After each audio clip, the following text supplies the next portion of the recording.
Bonjour, je voulais faire un petit point sur quelque chose que j'entends beaucoup en séance et en consultation, notamment lors de la première séance, qui est la séance où, voilà, où je prends le temps un peu de poser les choses, de comprendre l'histoire un peu de la personne, pour pouvoir après avoir les idées un peu de quoi lui proposer et ce qui lui convient. Et ces personnes-là, après avoir exposé un peu leur situation, qui leur pose problème en ce moment dans leur vie, elles finissent par me dire un truc du style et là vous êtes en train de vous dire bah dis donc elle est gratinée celle-là. Ou alors elles peuvent dire oui je sais, je suis un cas compliqué.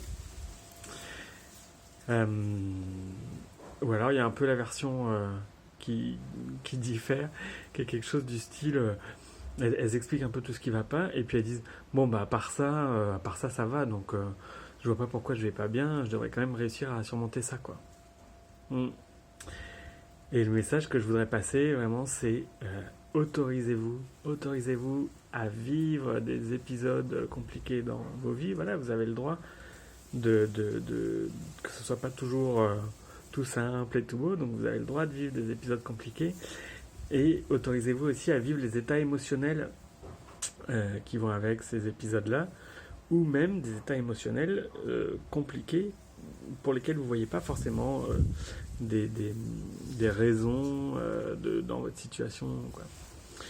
Euh, je dis ça parce que voilà, ça sert à rien de rajouter en plus cette couche de culpabilité là. Euh, Ça vous donne l'image que vous êtes un peu le seul à vivre ce truc là et que du coup, et ou le seul à pas savoir le gérer quoi. Ça et vraiment en ce moment avec les épisodes qu'on vit tous séparés, même si on commence un peu à se retrouver, mais avec les épisodes qu'on vit, voilà, ce qui se passe en France, dans le monde et tout, et ben c'est normal aussi de se sentir bouleversé, de se sentir perturbé. C'est normal d'avoir besoin d'en parler et d'avoir besoin de se faire accompagner. Euh, je voulais dire ça pour 5 raisons.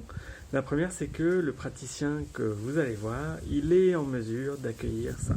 C'est son rôle. C'est son rôle d'accueillir un peu voilà, vos ressentis, la manière dont vous vivez les choses. Et donc, vous avez à vous justifier auprès de personne de vivre ce que vous vivez et de ressentir ce que vous ressentez. Si vous ne vous sentez pas accueilli dans la manière dont vous vivez les choses et tout, c'est sans doute que c'est pas la bonne personne pour vous accueillir et pour vous accompagner. Euh, la deuxième idée, c'est que en disant ça, en disant voilà, je suis quand même un cas, ou quoi, vous entretenez que votre situation est désespérée. Euh, et en fait, plus vous entretenez l'idée qu'elle est désespérée, plus effectivement elle vient désespérée. Elle devient désespérée.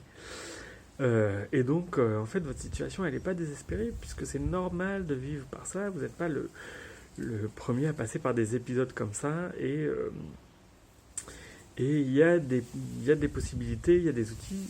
En parler, le fait que vous veniez en parler, c'est déjà un début du fait que ce soit plus tellement désespéré. Voilà. La troisième idée, c'est que aussi ça entretient l'idée qu'il n'y a qu'à vous que ça arrive.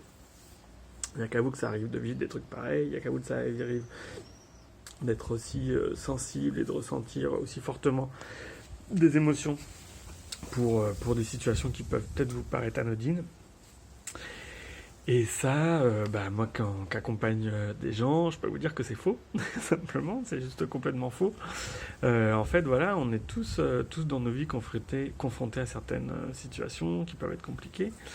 Et en fait, quand vous vous baladez dans la rue, donc ça se voit pas sur la tête des gens, mais eux aussi, ils vivent leur truc. Peut-être que parmi ceux que vous croisez au supermarché, dans la rue, dans les parcs, chez les commerçants, chez ou les gens que vous rencontrez dans les bars, bref. Et peut-être qu'il y en a un qui a appris que son père n'était pas son père et qu'alors qu'il a appris ça à 30 ans et que il en est bouleversé, il a du mal à s'en remettre et voilà. Peut-être que il y a, enfin pas peut-être que il y a plein de gens qui sont aussi stressés au travail et qui n'arrivent pas du tout à s'en sortir, qui luttent pour ça et pour qui c'est compliqué. Il y a plein de gens qui ont perdu des proches. En fait, ça fait aussi partie de la vie de perdre des proches. Et il y en a pour qui c'est ok et ça peut être facile, puis il y en a pour qui c'est plus compliqué, ça fait partie vraiment de la vie, quoi. Et puis à côté de ça, il y a tous les petits tracas du quotidien, il y en a qui ont pu avoir, je sais pas moi, qui ont pu faire déborder leur lait le matin en préparant leur petit-déj, et ça leur a foutu toute leur journée en l'air parce que dans leur planning ça rentrait pas et que du coup ils ont du mal à retrouver un peu de la bonne humeur dans cette journée-là.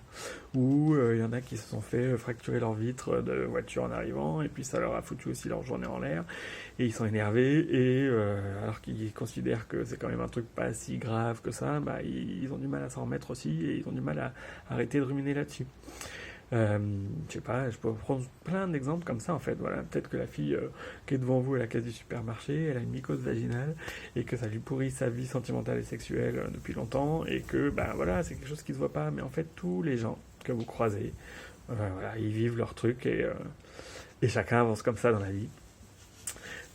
Tous les exemples que je donne là, c'est aussi des trucs qui peuvent marcher pour ceux qui ont l'air de vraiment rien avoir, type les influenceurs sur Instagram ou des trucs comme ça par exemple. Euh, voilà. La quatrième raison pour laquelle je voulais dire ça, c'est que nier nos émotions, euh, c'est une manière de nous nier nous-mêmes. C'est une manière de nier qui nous sommes, de nous nier dans notre complexité. Et voilà, tous les états émotionnels qu'on traverse, ça fait partie de notre être, ça fait partie intégrante de nous-mêmes, et c'est normal de vivre par ça.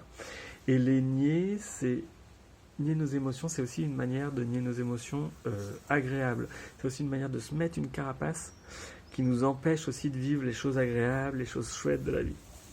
Donc l'idée, c'est plutôt d'accueillir ça. Voilà. Et la cinquième idée que je voulais donner, c'est quelque chose qui me tient à cœur, c'est dans quelle société on veut vivre aussi. Est-ce qu'on veut vivre dans une société où il faudrait qu'on soit tous super forts et qu'on réussisse tous ce qu'on veut ou en tout cas qu'on donne l'air vraiment de réussir ce qu'on veut parce que c'est important, ou est-ce qu'on veut une société où on a le droit d'être vulnérable, où on admet qu'on a chacun notre vulnérabilité et qu'on peut se faire bousculer par les choses de la vie. Et je pense que si on admet cette vulnérabilité-là, et ben ça nous rapproche et ça crée du lien, ça vient faire société. Par rapport à si on montre une façade de quelque chose qui